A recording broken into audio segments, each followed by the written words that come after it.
Last night was a long night. We went to bed around 7:30. The reason for hitting the sack so early was there were no like-minded people to talk with. Also, there was no camp kitchen or shelter in which to sit. The whole of the camping area was Spartan, no chairs or tables or a shelter. We were lucky it wasn't raining.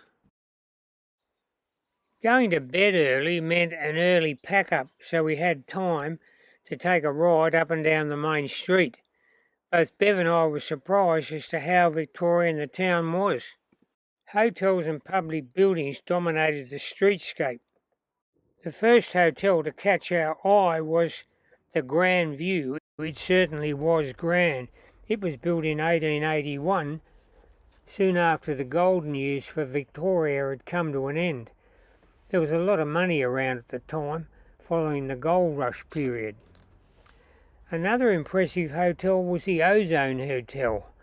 It was built around the same time, and a striking feature was the wrought iron lacework around the verandas and the turret. A turret is a fancy name for a tower. These days, clients staying at the hotel are encouraged to take a glass of wine and a book and go into the turret and relax and seek tranquility. In days gone past, a turret was a place where people were held in bondage. The walls of the fort are still in pristine condition, as the site is administered by the Australian government. The fortress is where military archives are located. This projection is called a bastion, and it allows defenders to shoot through the loopholes down along the length of the wall. And it was interesting to know the fortress had a moat at some time. The men you see here, armed with picks and shovels, were similar to the navvies who dug the railway cuttings during the expansion of the railways in Australia. This is one of the big guns. This is an image of a not-so-static gun. The gun was equipped with a hydraulic system that took the gun below the parapets once fired. The gun recoil activated the hydraulics into action and drew the gun down below the parapets. This, I assume, meant artillerymen were out of sight of the enemy snipers. Inspecting the fort, we rode to the Black Lighthouse perched on the point. The Black Lighthouse was called black after the black basalt rock which it's made from. At the lighthouse we met a Chinese family. The son had a drone, and I was going to cadge from him some drone footage to include in this film, but he couldn't get it off the ground. I told him about an expedition that Bev and I did to the centre of the earth in far west China, to a town called Urumqi. Centre of the earth. Urumqi. Yeah. Urumqi. We went out there. Xinjiang. Yeah. My son was on a mountaineering expedition to climb the Ulag Mustag. 慕斯塔峰。 Yeah. 他的儿子是一个职业爬山的，攀的慕斯塔峰，就是我们上那个呢比较很高了。 Our son was the producer cameraman making a film about the expedition. The film is called Mutiny on the Mountain. The would-be drone flyer's mother, who spoke little English, insisted we have a photograph together. She was the same age as I am, so we had that in common. On the way out of town, I spotted an unusual house. It was a part A-frame, and because it had such a high-pitched roof, its chimney was dramatically high. When I see a high chimney, I think Count Rumford. In the late 1700s, he became famous for turning smoky fireplaces into more efficient, less smoky ones. Before Count Rumford came on the scene, chimneys and fireplaces, were rough on the corners. He took to the old fireplaces and rounded off the beast. He narrowed the throat on the chimney, rounded corners, and reduced the depth and width of the firebox. And from then on, they worked much more efficiently. When Bev and I travel, we take the time to look up, and when you look up, you see finials, crockets, and of course chimneys. We have photographed them over the years. Here are a couple of fine examples. Chimneys in days past were considered to be a status symbol displaying how rich the homeowner was. That is why these chimneys are so elaborate. The evolution of the chimney goes along these lines. Householders had a fire in the middle of the room, and to let the smoke out they cut small holes just under the eaves. They were called wind eyes, figure 1. Then someone got the bright idea to cut a hole in the roof, that's figure 2. Then a chimney came over the fire, and the wind eyes came down the wall and became windows, figure 3. And eventually 2 chimneys came into being, very Georgian indeed, figure 4. A chimney tax was introduced and 1 chimney was abandoned, figure 5. To complete a good story, a veranda was added. We still build houses along these lines today, figure 6. Leaving Queenscliff behind, we continued along the surf coast, and Bev, the navigator, took advice from Google as to which path to take. It turned out not to be a bike touring path, but it was more of a mountain bike path. We struggled on, attempting to stay upright in the deep sand. Eventually Bev fell, and I decided I'd get ahead and seek a better route. I knew if I headed away from the sea I would find a road or a bike path. I found a seal bike path, and it was, after sand trap, a pleasure to ride.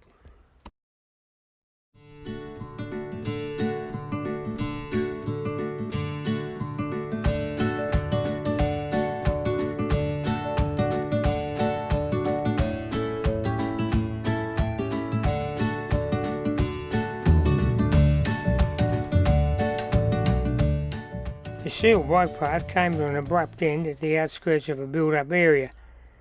A sign said, "Go right," and we did, and the road led us to a gravel track and a bridge across the Barwon River.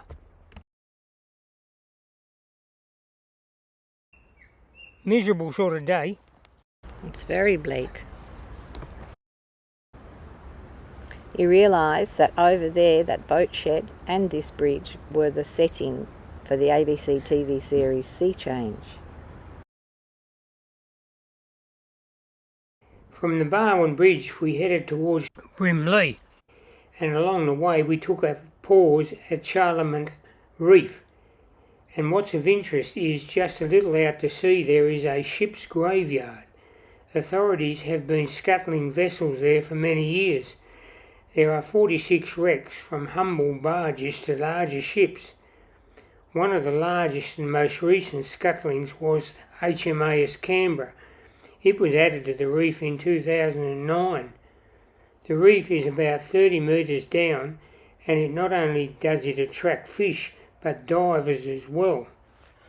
When I was much younger, I used to go snorkelling and scuba diving with my friend John. We made our own scuba diving gear. We even made our own breathing diaphragms.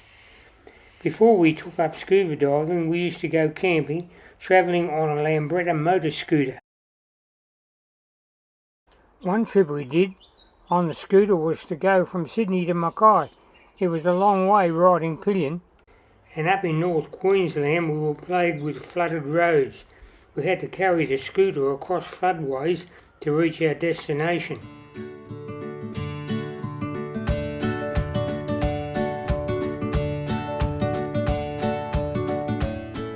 John now lives in Bermagui on the south coast of New South Wales, and a few years ago Bev and I rode a couple of the rail trails in Victoria, and we visited John and his wife on the way.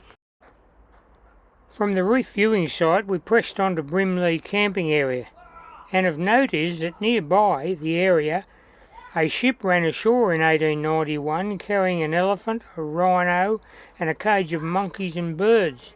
All survived and were shipped to Geelong.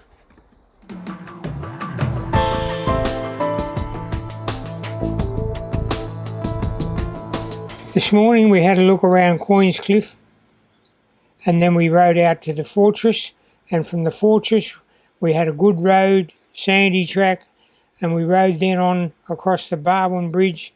We saw the Sea Change boathouse, and then on to the lookout Charliemont Reef Lookout, and then from the lookout on to Brimley, where we're staying the night.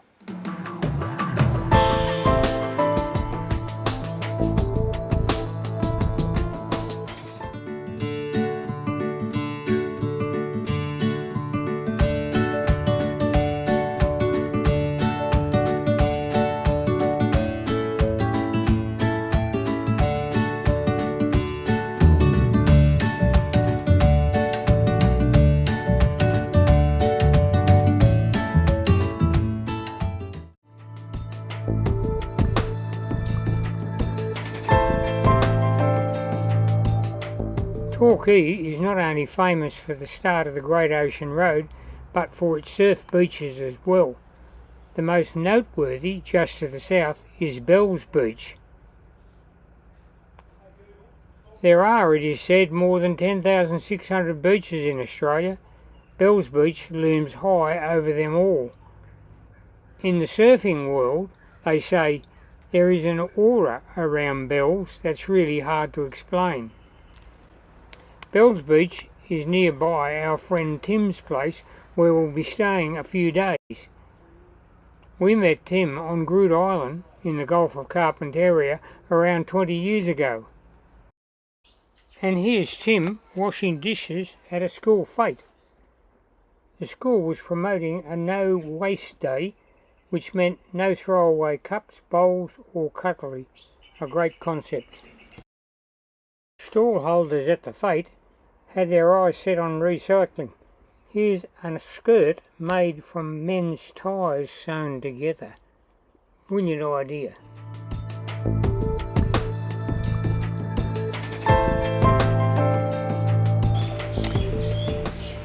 This morning we left Brimley, rode across some open plains country, and then we made it round to Torquay Beach, into Torquay proper, and then on to Jan Juc, where we're staying with our friend Tim for a few days.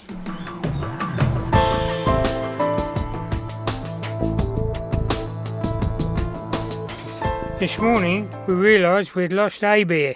How he managed to jump ship is unknown to us. We will now have to start looking for a replacement, which will mean visiting opportunity shops in towns along the way. Everywhere you travel these days there is roadworks in progress. If you get held to a stop, we find it best to wait until all the banked up traffic behind you has moved on. It's better to have traffic ahead than behind you. Having the traffic ahead means you get a period of no traffic streaming past.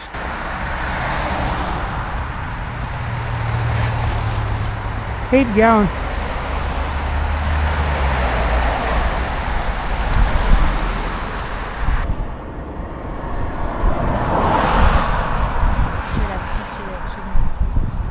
It's narrow from here on.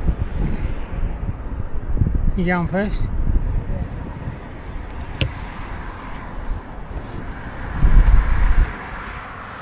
At Aries Inlet, we took to being tourists. We visited the Split Point Lighthouse. The lighthouse was built in 1891, and following its construction, workers manned the lighthouse up until 1919, when it was converted to automatic operation.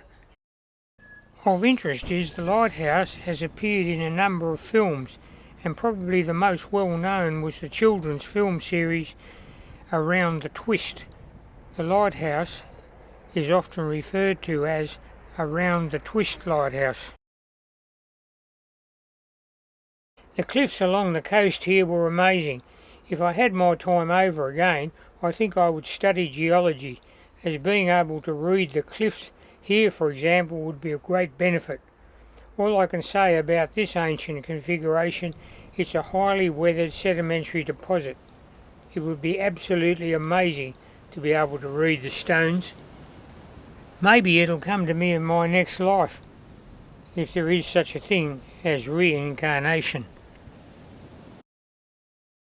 The ride today between Jan Juc and Lorne was without doubt impressive. We had the ocean close to us on our left for most of the day. Bev said today was what she thought the Great Ocean Road would look like.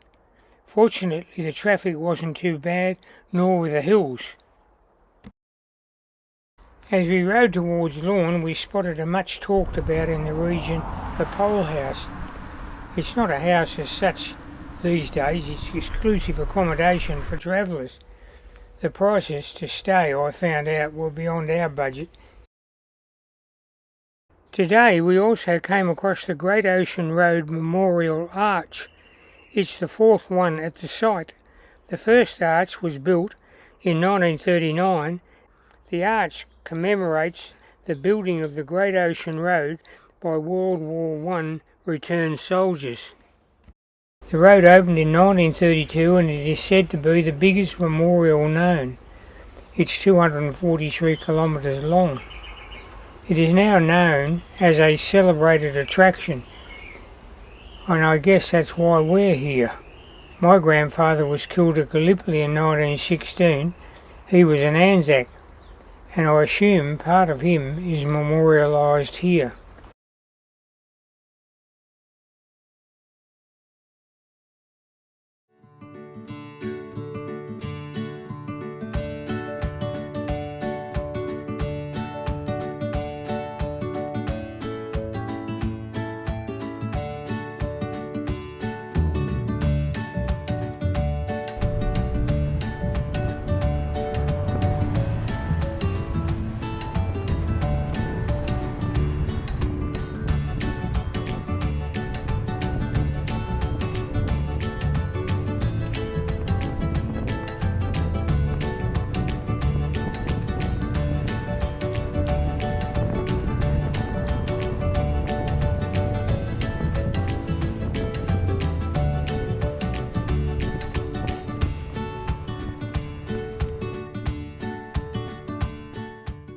At day's end, we did about 45 kilometres today. We set ourselves up in the Lorne camping area. No sooner had we set up camp and we were invaded by sulphur-crested cockatoos. The cockatoos are pretty birds, but they are destructive. They destroy things, it seems, for the joy of it. This afternoon they were intent on getting into our panniers looking for food.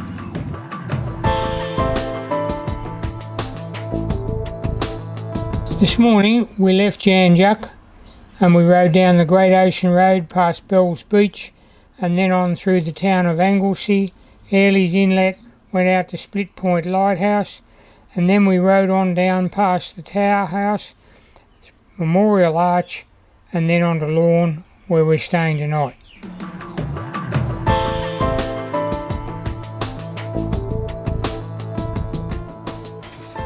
Today we had our sights set on Kennet River, but first we thought we should ride across the suspension bridge across the creek adjacent to the camping area. We didn't know where the bridge went. Riding to the bridge I realised I should have paid more attention to my load. I was a bit wobbly. I adjusted my load weight-wise and we crossed the bridge and set our sights for Kennet River.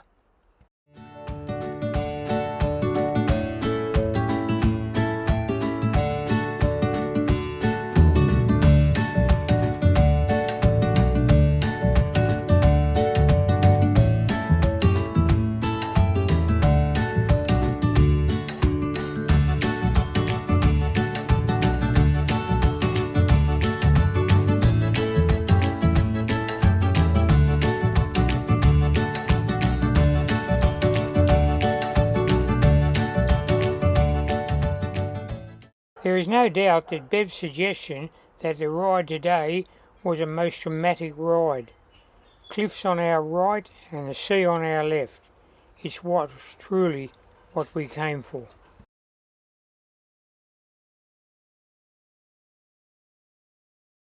From a safety point of view, the cyclist has to contend with a number of hazards to avoid a collision with a car or truck. Not only do you have to keep a constant eye on what's coming from behind, but you have to watch for shrubs that have grown over the guide rail, pushing you into approaching traffic. Also, sometimes the verge goes from good and wide to almost nothing. The ride along the Great Ocean Road is not for the inexperienced. It is best to ride outside peak hours, and it's definitely not the best of rides during school holidays when traffic intensity is at its peak. You have to be vigilant. One cyclist I spoke to along the way was struck by a tradie's ladder sticking out the side of his truck. Fortunately, the rider escaped injury.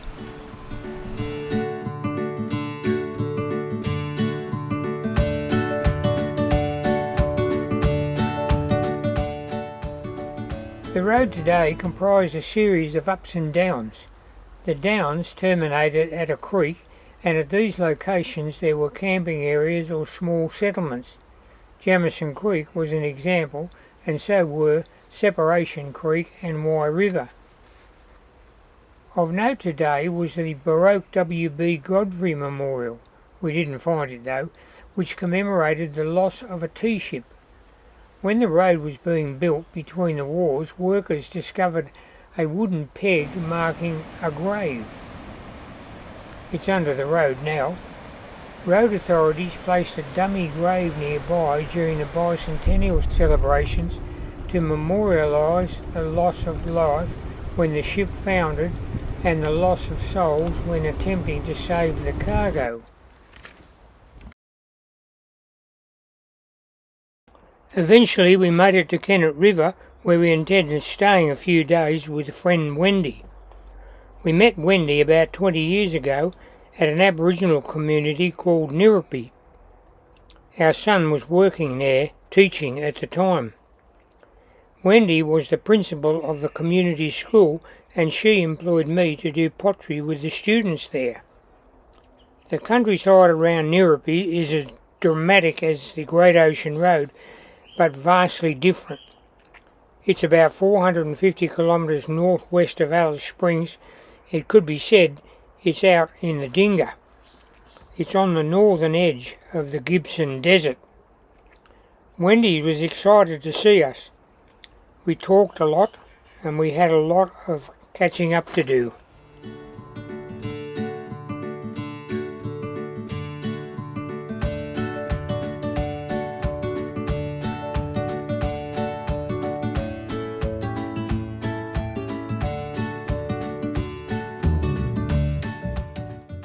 The next film, number 5, deals with the 12 Apostles, our ride to Colac in the volcanic country, and a ride onto Port Fairy well past the end of the Great Ocean Road. We get taken in by strangers and warm shower hosts, so stay with us and enjoy the ride.